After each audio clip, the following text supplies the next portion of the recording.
Hello students, आज हम carbohydrate chemistry में कॉन्फ़िगरेशन ऑफ मोनोसैकेराइड्स या मोनोसैकेराइड्स के विन्यास का अध्ययन करेंगे। जनरली मोनोसैकेराइड्स का विन्यास, चाहे वो एल्डोटेट्रोज हो, एल्डोपेंटोज हो, एल्डोहेक्सोज हो, किस तरीके से हम ये देखेंगे कि जितने कार्बन में H और OH जो लगे हुए हैं हर कार्बन पे, उनका विन्यास क्या है, किस डायरेक्शन में, दाईं तरफ या बाईं तरफ।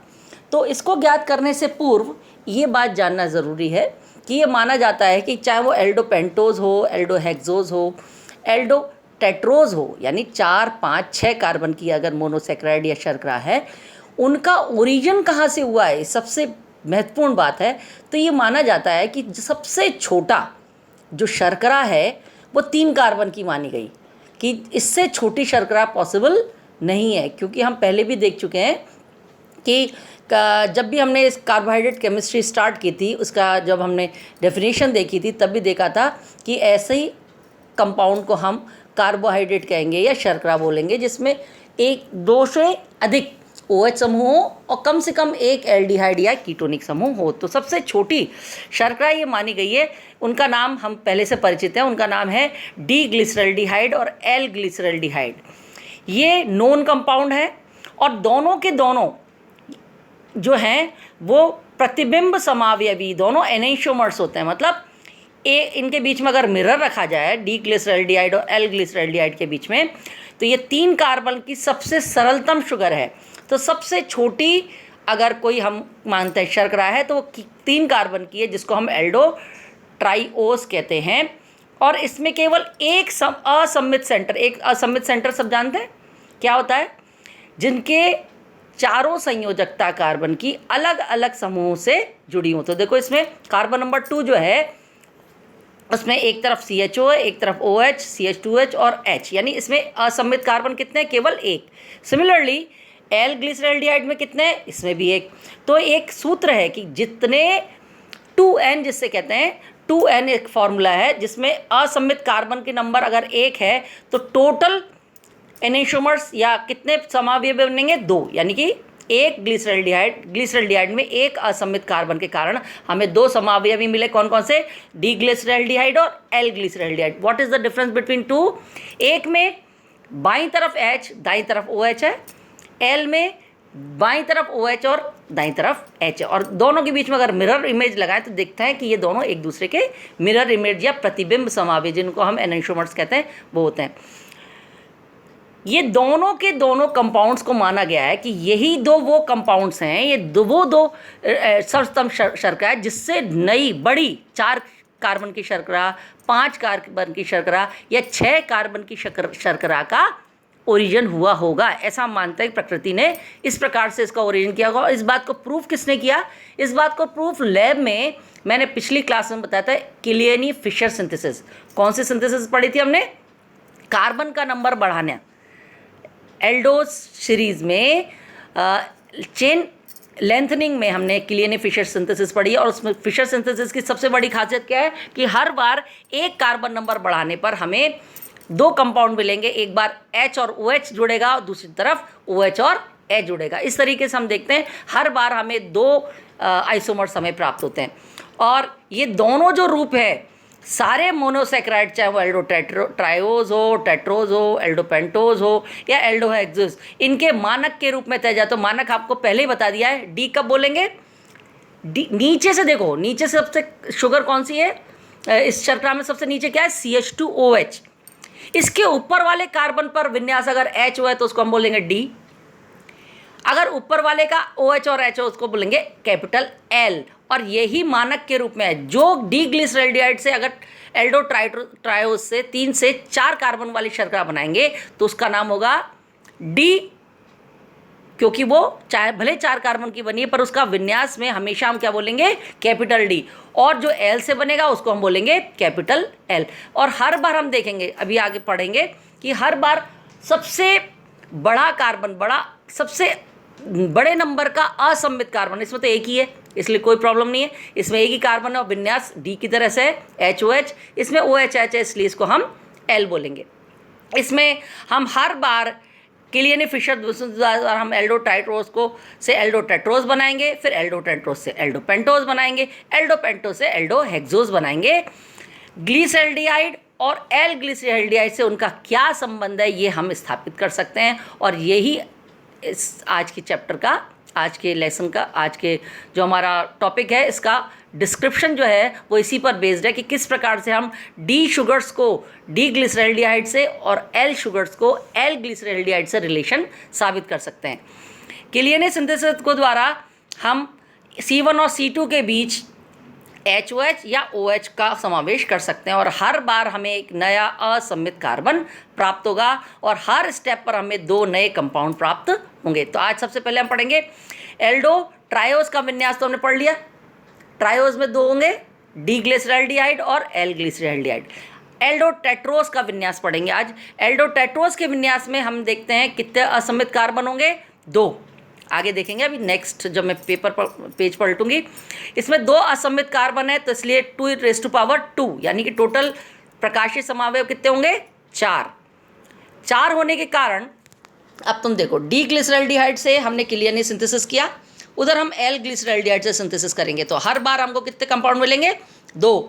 डी से 2, एल से 2। तो डी से 2 कैसे मिले, एक बार किलियन सिंथेसिस करने पर कार्बन नंबर 2 डी ग्लिसरॉल्डिहाइड के कार्बन नंबर 1 और 2 के बीच में एक नया कार्बन आ गया। देखो कार्बन नंबर 2 तो बन गया 3, और 1 और 2 के बीच में एक नया असममित कार्बन बन के तैयार हुआ, वो है पहली बार संरचना, पहली बार विन्यास होगा HOH, और दूसरी बार विन्यास हर बार होगा OH और H, यानी 2 कंपाउंड मिलेंगे हमेशा, और 3 कार्बन से किलियन सिंथेसिस द्वारा हमें 4 कार्बन की शर्करा, जिसको हम बोलते हैं एल्डोटेट्रोज, हमें प्राप्त हो गए। पहले कंपाउंड का नाम है डी एरिथ्रोज, डी ही है क्योंकि हम इसको किससे बना रहे हैं, डी ग्लिसरॉल्डिहाइड से। इसका पेरेंट कौन है, इसका पूर्वज कौन है, डी ग्लिसरॉल्डिहाइड, इसलिए बनने वाला कंपाउंड भी क्या होगा, कैपिटल डी, डी एरिथ्रोज और डी थ्रियोज। सिमिलरली अगर हम एल से स्टार्ट करते हैं तो हमें 2 फिर कंपाउंड मिलेंगे, एल थ्रियोज और एल एरिथ्रोज। अब तुम सोचोगे कि मैडम ने पहले एरिथ्रोज लिखा था, अब थ्रियोज क्यों लिख दिया। अब मैं बताऊंगी why it is called threose and why it is called erythrose.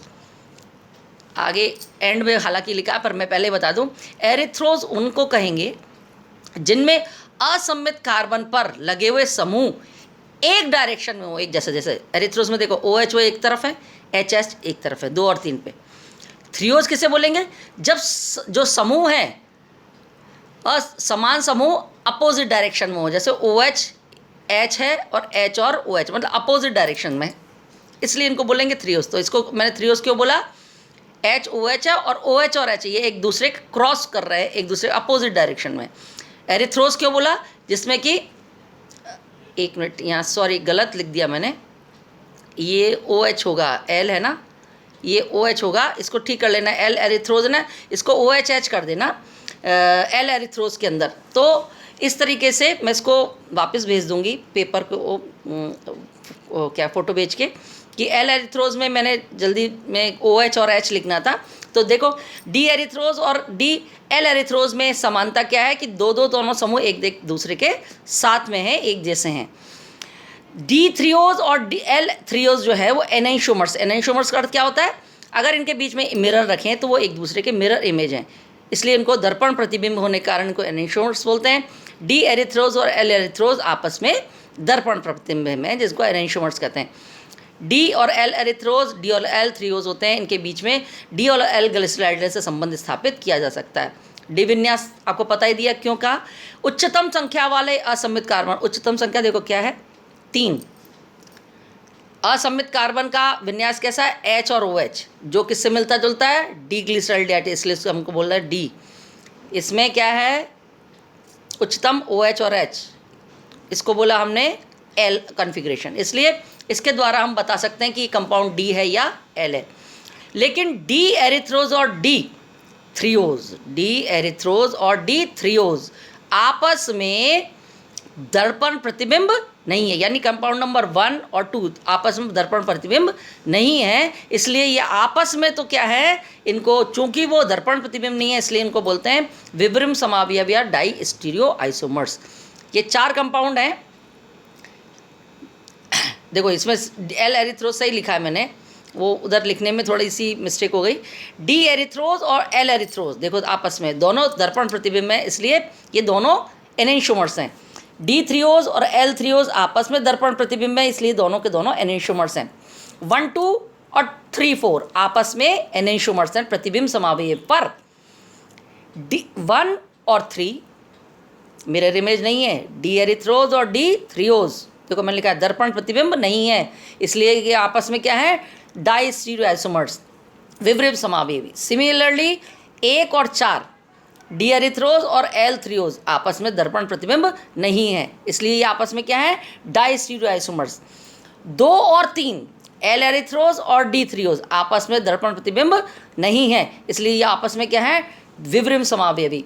Similarly 2 और 4 भी आपस में दर्पण प्रतिबिंब नहीं है, इसलिए ये आपस में डाई स्टीरियोआइसोमर्स हैं। अब अंत में जैसे मैं पहले बता चुकी, एरिथ्रोज किस कहेंगे, प्रतिबिंब समावयवों का वह युग्म, यानी कि एनेंशियोमर्स का वो समूह जिसके फिशर प्रक्षेपण सूत्र में समान समूह एक दिशा में हो।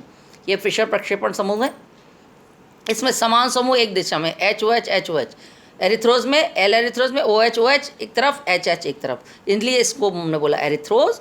थ्रियोज कब बोलेंगे, प्रतिबिंब समावयवी का वह युग्म जिसमें फिशर प्रक्षेपण सूत्र में समान समूह विपरीत दिशा में हो।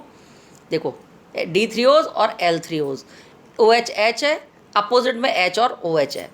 एल थ्रियोज में भी HOH OH और H, तो इसलिए ये आप इनको हम बोलेंगे थ्रियोज। यानी एरिथ्रोज और थ्रियोज नाम है कंपाउंड्स के कि इनको हमने थ्रियोज बोला और इनको हम एरिथ्रोज बोलेंगे। तो ये है हमारा एल्डो ट्रायोज का कन्फिग्रेशन और एल्डो टेट्रोज का। कल हम पढ़ेंगे एल्डो पेंटोज और एल्डो हेक्सोज का।